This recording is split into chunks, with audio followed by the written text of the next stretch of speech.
네, 경제판 돋보기 코너로 이어가 보도록 하겠습니다. 최근 3거래일 동안 우리 시장에서 외국인들이 1조 원 넘게 담았고요. 코스피 지수 자체가 2370선까지 올라온 상황입니다. 우리는 이 시장을 어떻게 바라봐야 될지 오늘은 이 인사이트K 배종찬 소장과 함께 이야기 나눠보도록 하겠습니다. 안녕하십니까? 안녕하십니까?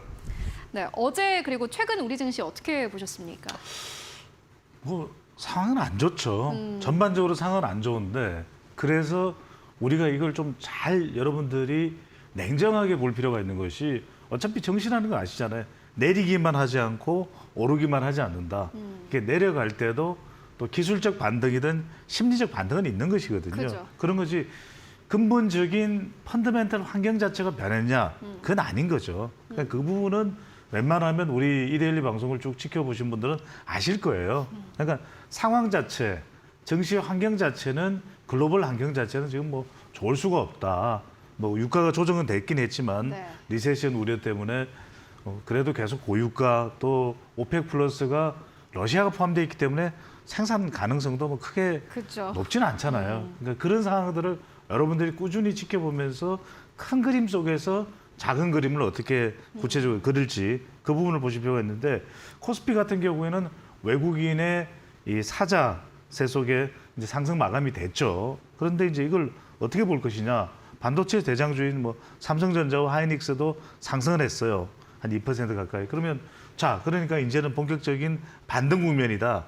그렇게 보기는 어렵죠. 왜냐하면 지금 물론 이제 조금 그 정시를 좀 무겁게 짓눌렀던 것에 대한 변화는 있습니다. 연준도 울트라 스텝 가능성보다는 0.75 자이언트 스텝 이야기 나오고 있죠. 그래서 이제 뭐 아주 팍 올리는 건 아니다. 그러면 좀 투자 심리가 개선되는 효과에 따라서 심리적 반등 또는 기술적 반등, 외국인들도 계속 빼다가 또 다시 사자로 또 반전하는 경우도 있는 것이고 또 기관도 어느 시점에서는 또 뭐 프로그램 매물이 됐든 그죠. 매수가 됐든 또 사야 되는 것도 있는 것이고 그러니까 하나는 이제 분명한 것은 심리적인 부분은 조금 좋아지는 지표들이 살짝 나오긴 한다. 하지만 이게 근본적인 건 아니다.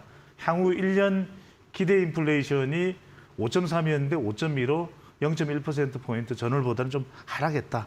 이 부분도 우리가 긍정적으로 볼 수는 있는 것이죠. 예.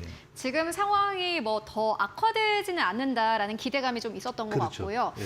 어찌됐든 우리 시장은 사실 외국인들의 수급에 따라갈 수밖에 없기 때문에 우리가 외국인들의 수급을 좀 잘 따라가 봐야 될 것 같은데 원달러 환율이 사실 불안함에도 불구하고 외국인이 샀다는 것은 그만큼 우리 시장에 현재 좀 싼 종목들이 많다 이렇게 해석도 해볼 수 있을 것 그렇죠. 같은데 그러니까 네. 저가 매수의 기회 또는 꺼진 불도 다시 보자는 말씀 드렸잖아요. 네. 진단키트 계속 확진자가 늘어나고 있는 상황에서는 또 수요가 많을 수밖에 없는 네. 것이거든요. 그런 부분들을 우리가 놓쳐서도 안 되고 기회로 포착할 수가 있다는 부분들을 외국인 매수에서 우리가 확인을 할 수 있는 부분인데 간밤에 미국 같은 경우에는 안도 랠리가 있었기 때문에 좀 상승 국면이 나타났거든요. 그 영향을 또 우리가 받았다라고 볼 수가 있는 것이고 네. 그렇다면 그 이유는 뭐냐?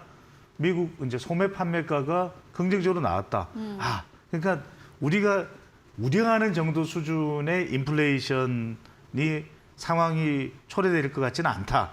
이런 안도랠리라고 봐야 되겠죠. 그러다 보니까 대장주인 삼성전자나 SK 하이닉스 반도체 쪽도 한 2%포인트 강세를 보였고 낙폭이 컸던 IT, 빅테크 뭐 우리 그렇게 생각할 수 있잖아요. 게임이라든지 이런 부분들도 뭐 계속 그냥 꺼지기만 하는 거야. 어때? 그런데 이제 살짝 올라온 것은 뭐냐면 말씀드렸던 대로 너무 빠졌다.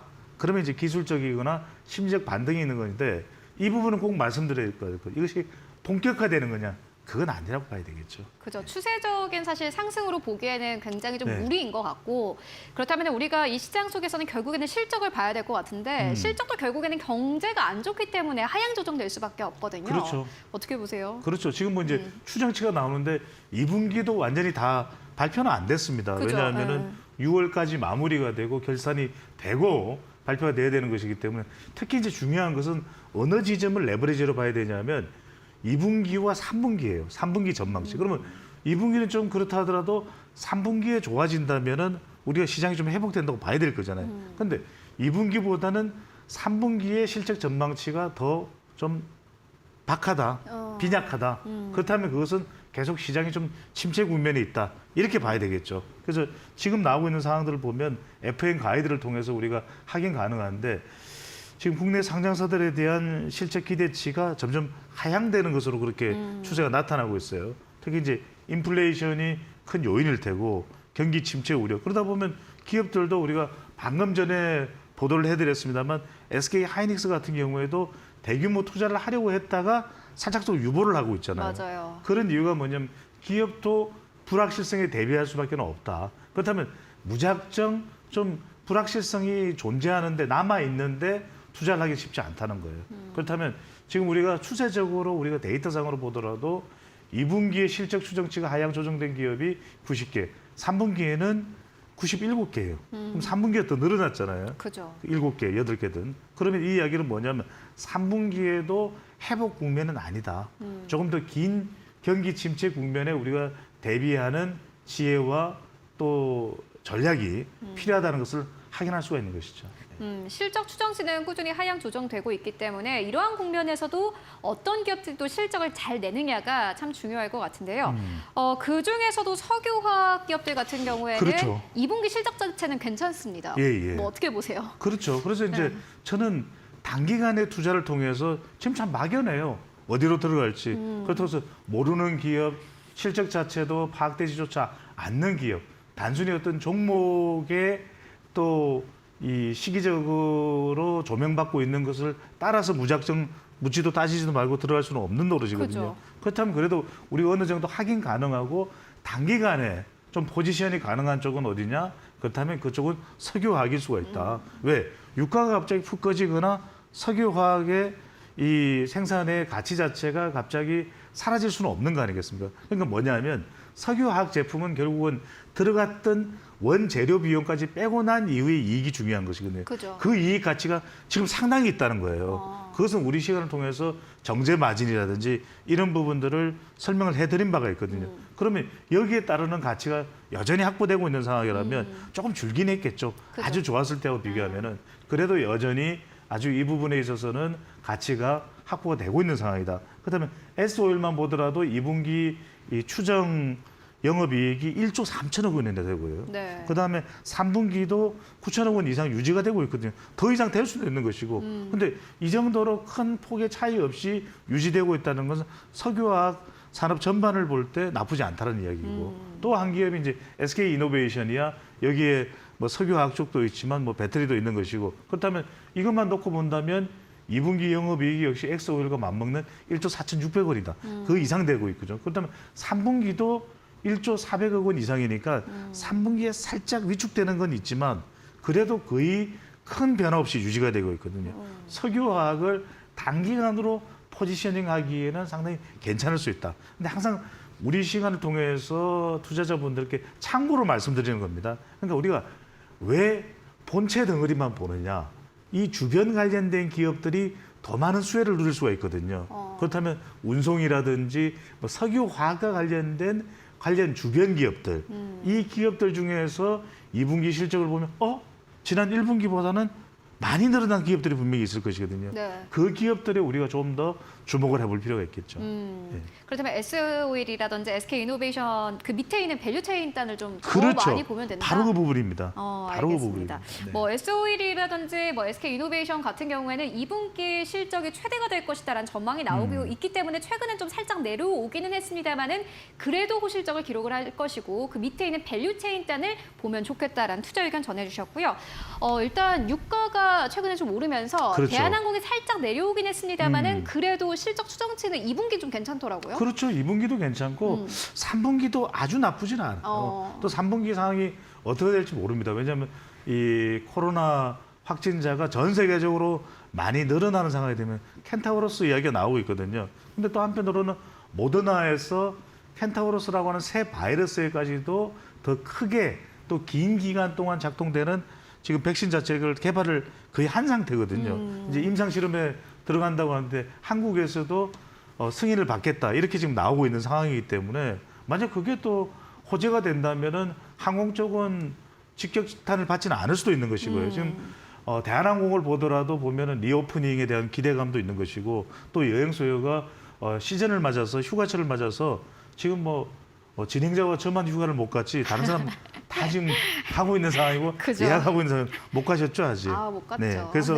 지금 이 수요 자체가 결국은 우리가 정시를 볼 때는 과거의 실적, 현재의 수요, 또 미래의 가치를 보면 여러분들이 아실 수 있습니다. 물론 정답은 없습니다. 네. 그거 아니면 다 부자 됐겠죠. 하지만 계속해서 꾸준히 보시다 보면 큰 그림과 작은 그림을 동시에 그릴 수가 있는 것이거든요. 그래서 이제 지금 여객 수요가 회복되지 않았으면 그건 뭘로 대체한다?